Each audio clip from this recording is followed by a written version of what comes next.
ត្រាំទើបបានប្រកាសយកពន្ធលើឡាននាំចូលក្នុងអាមេរិកចំនួន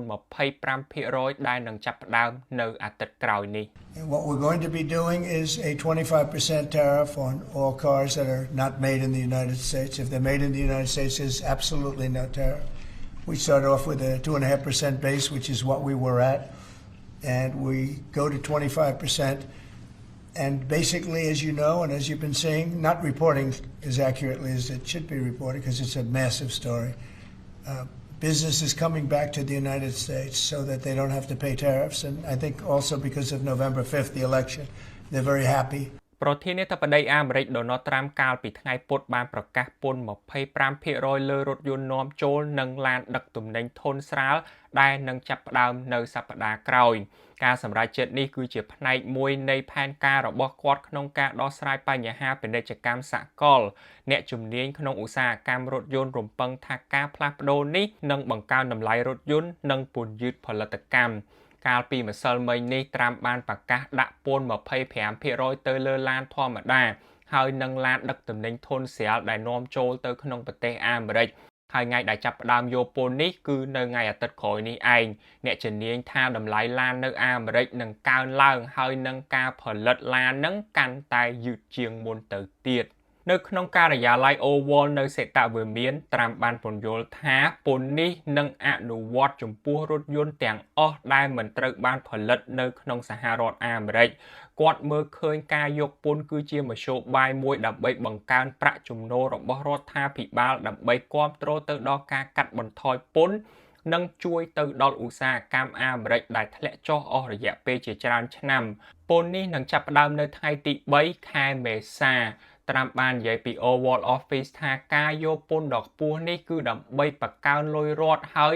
ពន្ធដែលប្រជាជនត្រូវបង់ទៅឲ្យរដ្ឋនឹងត្រូវបានកាត់បន្ថយពេលដែលពន្ធឡានឡើងខ្ពស់វាអាចជួយទៅដល់ឧស្សាហកម្មជាច្រើននៅអាមេរិកដែលសឹងតែខ្សែធនម្ដង ពន្ធឡាននឹងគឺមានន័យថាក្រុមហ៊ុននៅអាមេរិកដែលនាំចូលឡានពីក្រៅស្រុកត្រូវបង់ពន្ធ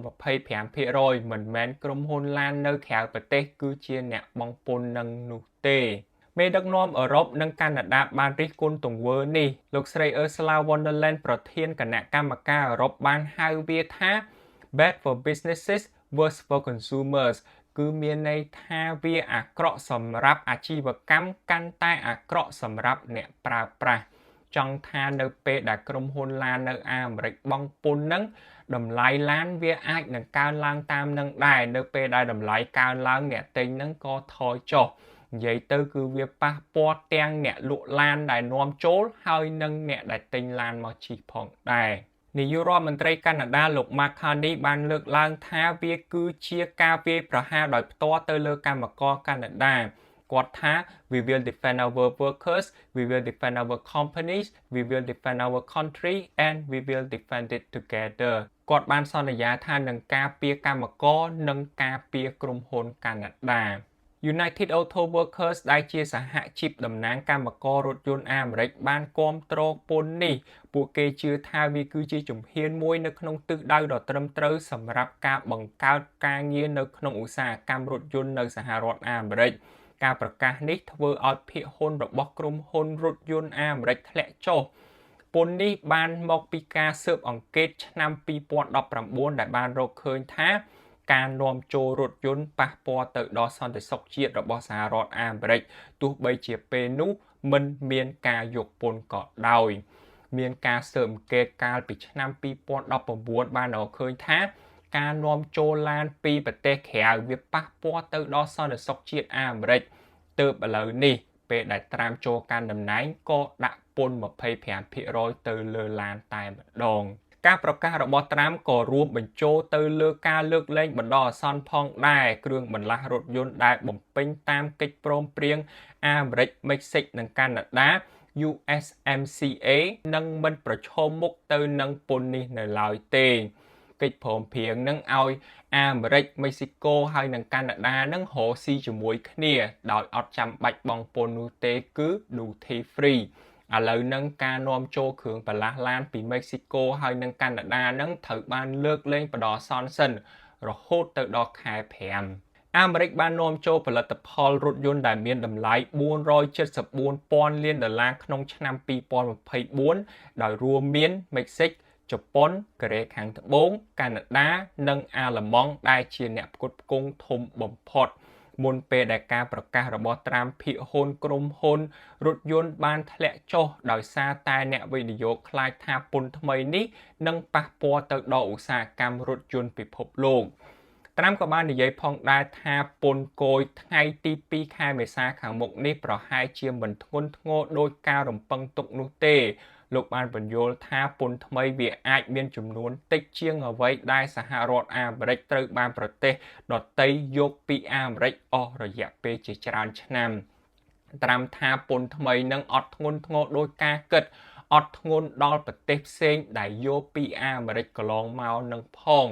អ្នកជំនាញខាងឧស្សាហកម្មរថយន្តជឿថាពន្ធលើរថយន្តថ្មីនឹងធ្វើឲ្យតម្លៃរថយន្តនៅអាមេរិកកើនឡើងធ្វើឲ្យពួកវាមានតម្លៃថ្លៃជាងរាប់ពាន់ដុល្លារ វាអាចនឹងកាត់បន្ថយការលក់ចំនួនរថយន្តនិងនាំឲ្យបាត់បង់ការងារនៅក្នុងឧស្សាហកម្មនេះដោយសារតែគ្រឿងបន្លាស់រថយន្តជាច្រើនត្រូវបាននាំចូល គ្រឿងបន្លាស់ឡានដែលនាំចូលមានតម្លៃថោកនៅពេលដែលយកពន្ធអញ្ចឹងតម្លៃគឺវានឹងកើនឡើងមិនត្រឹមតែឡាននាំចូលនឹងកើនឡើងនោះទេគ្រឿងបន្លាស់ឡាននាំចូលនឹងក៏កើនឡើងផងដែរមជ្ឈមណ្ឌលស្រាវជ្រាវយានយន្តក៏បានប្រមានថាក្រុមហ៊ុនផលិតរថយន្តរបស់អាមេរិកនឹងប្រឈមទៅនឹងការចំណាយខ្ពស់ធ្វើឲ្យតម្លៃរថយន្តមានតម្លៃថ្លៃជាងមុននិងមានជម្រើសតិចជាងមុនសម្រាប់អ្នកទិញ Donald Trump បានប្រកាសយកពន្ធ 25% ទៅលើឡាននាំចូលហើយនឹងត្រាក់ធុនស្រាលដែលនឹងចាប់ផ្ដើមនៅថ្ងៃទី 3 ខែ 4 គឺនៅដើមខែក្រោយនេះឯងធ្វើឲ្យសង្គ្រាមពាណិជ្ជកម្មបន្តកើនឡើងទៀតត្រាំថាធ្វើអញ្ចឹងគឺដើម្បីជួយទៅដល់ឧស្សាហកម្មអាមេរិកនិងបង្កើនចំណូលរដ្ឋដើម្បីកាត់បន្ថយពន្ធរបស់ប្រជាជនតែអ្នកជំនាញខ្លាចថាវាអាចធ្វើឲ្យតម្លៃនឹងឡើងខ្ពស់ហើយអាចបាត់បង់ការងារទៅទៀត គណៈកម្មការអឺរ៉ុបហើយនិងនាយករដ្ឋមន្ត្រីកាណាដានឹងបានរិះគន់ថាធ្វើអញ្ចឹងគឺវាអាចប៉ះពាល់ទៅដល់អ្នកទិញហើយនិងអ្នកលក់ឡានពន្ធគយនឹងគឺផ្ដោតសំខាន់ទៅលើឡានដែលផលិតនៅបរទេសហើយនាំចូលមកអាមេរិកតែគ្រឿងបន្លាស់ឡានមួយចំនួននឹងគឺត្រូវបានលើកលែងបដសនសិនដោយសារតែកិច្ចព្រមព្រៀងរ៉ូស៊ីរវាងអាមេរិកមិចស៊ិកហើយនិងកាណាដាដែលស្គាល់ថាជា USMCA កាលពីឆ្នាំមុននឹងអាមេរិកបាននាំចូលផលិតផលឡាននៅក្នុងទឹកលុយ$474,000 លានអ្នកជំនាញថាបានពមៀនថាការដែលយកពន្ធនេះគឺវាអាចប៉ះពាល់ទៅដល់ខ្សែសង្វាក់ផ្គត់ផ្គង់ឡានអញ្ចឹងហើយការផលិតឡាននឹងយឺតជាងមុនហើយតម្លៃឡានក៏កើនឡើងទៅទៀតអញ្ចឹងព័ត៌មានថ្ងៃនេះគឺមានប៉ុណ្្នឹងហើយបងប្អូនយើងចាំជួបគ្នានៅវីដេអូក្រោយ